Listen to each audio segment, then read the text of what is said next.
दोस्तों, मार्केट में कई सारी कंपनीज़ ने अपनी अपनी वैक्सीन्स कोविड के अगेंस्ट लॉन्च की है। पर अगर इंडिया की बात करें तो 5 इस तरह की वैक्सीन्स है जिनका मार्केट में बहुत ज़्यादा नाम चल रहा है। Covishield, Covaxin, Sputnik V, Moderna and Pfizer. आज के एपिसोड में हम इन्हीं 5 वैक्सीन्स के ऊपर एक केस स्टडी करेंगे।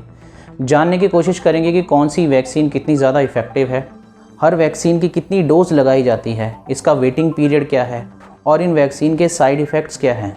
सबसे पहले कोविशील्ड की बात करें तो इसको बनाने वाली कंपनी है ऑक्सफोर्ड एस्ट्राजेनेका, जिसका इंडिया में production serum institute of India के अंडर हो रहा है।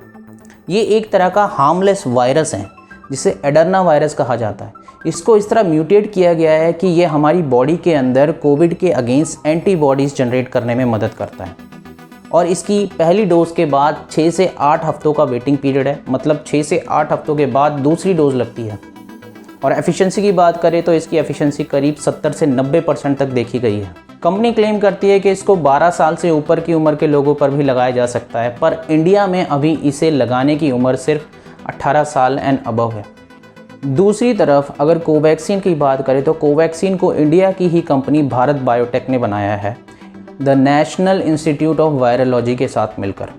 कोवैक्सीन एक तरह का होल डेड वायरस है जिसे बॉडी के अंदर इंजेक्ट किया जाता है और ये कोविड के अगेंस्ट एंटीबॉडीज़ को बूस्ट करने में बहुत ज़्यादा हेल्प करता है। वेटिंग पीरियड की बात की जाए तो इसकी पहली डोज के बाद करीब 4 से 6 हफ्ते का वेटिंग पीरियड लगता है और इसकी भी हर एक डोज 0.5 ml की होती है। एफिशिएंसी की बात की जाए तो इसकी एफिशिएंसी करीब 78% से लेकर 100% तक भी देखी गई है और इंडिया में इसे लगाने की एज 18 ईयर्स एंड अबव है। तीसरी वैक्सीन स्पुतनिक वी की बात की जाए तो ये रशिया कंट्री की बनाई हुई वैक्सीन है। इसकी भी आपको 2 डोज ही लगेंगी और इसकी फर्स्ट डोज के बाद का वेटिंग पीरियड 21 डेज़ का है। 21 दिनों बाद इसकी दूसरी डोज लगती है और इसकी भी हर एक डोज 0.5 ml की होती है। रशियन डायरेक्ट इन्वेस्टमेंट फ़ंड की रिपोर्ट के मुताबिक इस वैक्सीन की एफिशिएंसी करीब 97.6% देखी गई है, बट इंडिया में DGCI की रिपोर्ट के मुताबिक इसकी इंडिया में एफिशिएंसी 91.6% बताई गई है और इसको भी लगाने की जो एज है वो अबव 18 ही रखी गई है। फोर्थ वैक्सीन मॉडर्ना पे आते हैं। ये यूनाइटेड स्टेट की NIAID और BARDA कंपनीज़ ने मिलकर बनाई है। इसे बनाने के लिए एडवांस mRNA टेक्नोलॉजी का इस्तेमाल किया गया है। सिंपल वर्ड्स में कहे, इस तकनीक की वजह से इस वैक्सीन को बनाने का जो वेटिंग पीरियड है वो कम हो गया है और ये जल्दी बन पाई है। एफिशिएंसी की बात करें तो इसकी एफिशिएंसी 94.1% तक बताई गई है। इसकी फर्स्ट डोज को लगाने के बाद वेटिंग पीरियड 28 डेज़ का है। 28 दिनों बाद सेकेंड डोज लगती है और इसे लगाने की इंडिया में एज भी 18 साल से ऊपर ही रखी गई है, पर कंपनी इसकी टेस्टिंग कर रही है ताकि इसको 12 to 17 ईयर्स की उम्र के बच्चों पर भी लगाया जा सके और इसकी भी हर एक डोज जो लगती है वो 0.5 ml की ही होती है। लास्ट फाइज़र कंपनी की वैक्सीन की बात की जाए तो इस कंपनी ने इसे अपनी जर्मन पार्टनर बायोनटेक के साथ मिलकर बनाया है और इसे बनाने में भी mRNA टेक्नोलॉजी का इस्तेमाल किया गया है। FDA की रिपोर्ट के मुताबिक इसकी एफिशिएंसी 95.3% है।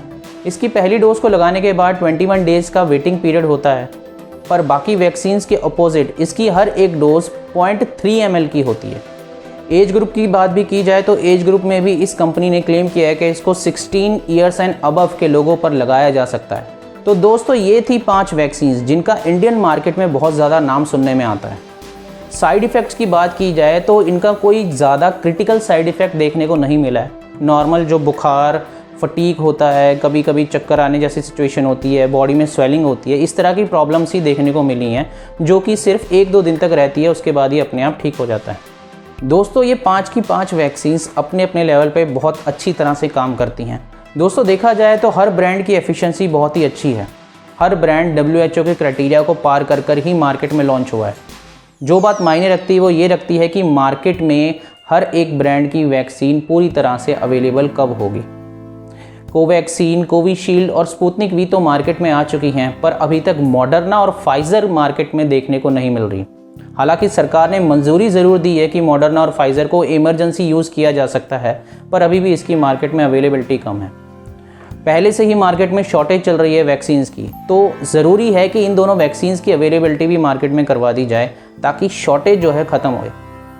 अब तो देखना यह है कि सरकार किस तरह से वैक्सीन्स की शॉर्टेज को ख़त्म करती है। और अगर आज का एपिसोड आप लोगों को पसंद आया हो तो चैनल को सब्सक्राइब कीजिएगा, बेल आइकन दबाइएगा और वीडियो को शेयर एंड लाइक ज़रूर कीजिएगा। मिलते हैं अगले एपिसोड में दोस्तों, तब तक के लिए नमस्कार।